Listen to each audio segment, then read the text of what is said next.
At that time, the world-honored one spoke thus in verse. The Law King appears in this world. According to the natures of living beings, he preaches the law discriminately.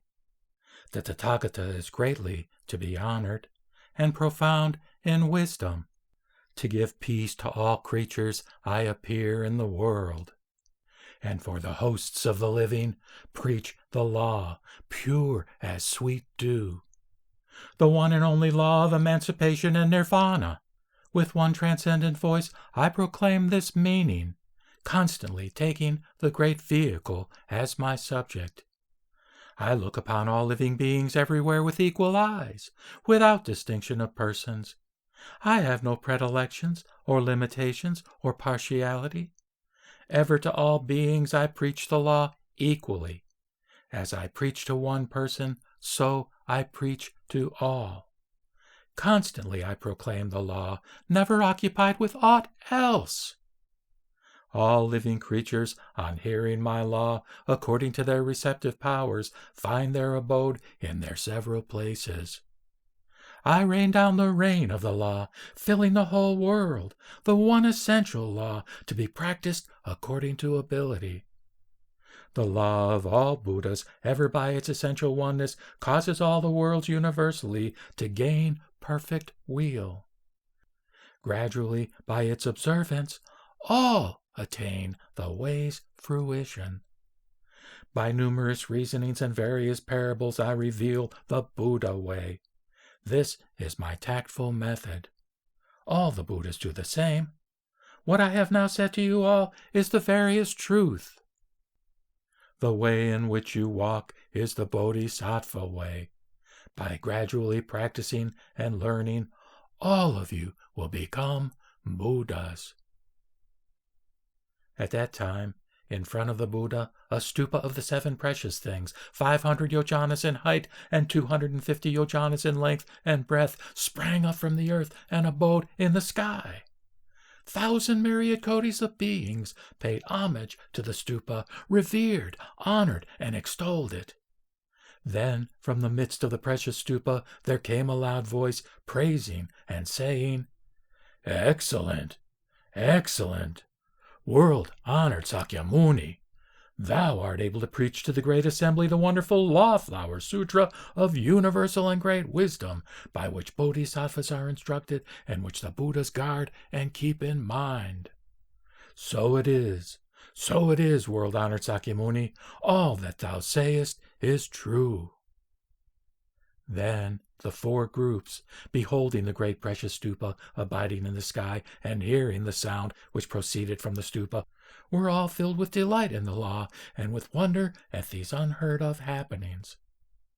Then the Buddha told Bodhisattva great eloquence, "In this stupa there is the whole body of the Tathagata.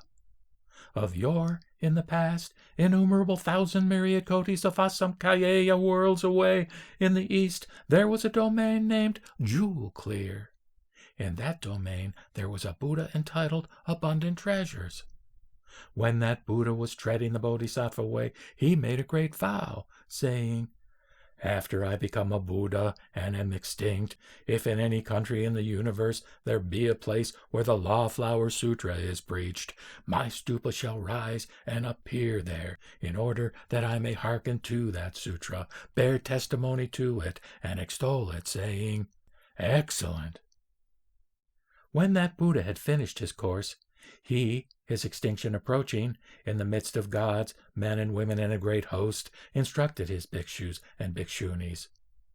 Those who, after my extinction, desire to worship my whole body should erect a great stupa. Wherever in the worlds of the universe the Law-Flower Sutra is preached, that Buddha, by the supernatural powers of his vow, causes his stupa, containing his whole body, there to spring forth, and praises the sutra, saying, 'Excellent! Excellent!' Great eloquence! It is because just now the Tathagata Abundant Treasures heard the Law-Flower Sutra preached that his stupa sprang up from the earth, and he extolled the sutra, saying, 'Excellent! Excellent!' Thereupon The Bodhisattva Great Eloquence, because of the divine power of the Tathagata, said to the Buddha, "World-honored one, we earnestly desire to see this Buddha's body." The Buddha addressed the Bodhisattva Mahasattva Great Eloquence thus: "This Buddha, abundant treasures, has a profound and grave vow. When my stupa appears in the presence of any of the Buddhas for the sake of hearing the Law-Flower Sutra, if he desires to show my body to the four groups, let the Buddhas who have emanated from that Buddha and who are preaching the law in the worlds in all directions return all together and assemble in one place. Then shall my body appear." So, Great Eloquence, I must now assemble the Buddhas who have emanated from me and who are preaching the law in the worlds in all directions. Then the Buddha sent forth a ray from the circle of white hair between his eyebrows, whereupon eastward there became visible all the Buddhas in 500 myriad kotis of nayutas of domains. So too was it in the southern, western, and northern quarters, in the four intermediate directions, in the zenith and in the nadir, wherever shone the ray signal from the circle of white hair. Then the Buddhas in all directions each addressed the host of his bodhisattvas, saying, "Good sons and daughters, we must now go to Sakyamuni Buddha in the Saha world and pay homage to the precious stupa of the Tathagata abundant treasures." Then Sakyamuni Buddha, beholding the Buddhas who had emanated from him assembled together, each seated on his lion throne, and hearing that those Buddhas unitedly desired the precious stupa to be opened, straightway rose up from his throne and abode in the sky. All the four groups stood up, folded their hands, and with all their mind gazed at the Buddha. Then thereupon Sakyamuni Buddha, with the fingers of his right hand, opened the door of the stupa of the precious seven, when there went forth a great sound, like the withdrawing of a bolt on opening a great city gate. Thereupon all the congregation saw the Tathagata abundant treasures sitting on the lion throne in the precious stupa, with his undissipated body whole and as if he were in meditation. Then they heard him saying, "Excellent, excellent, Sakyamuni Buddha, speedily preach this Law-Flower Sutra. I have come hither in order to hear this sutra."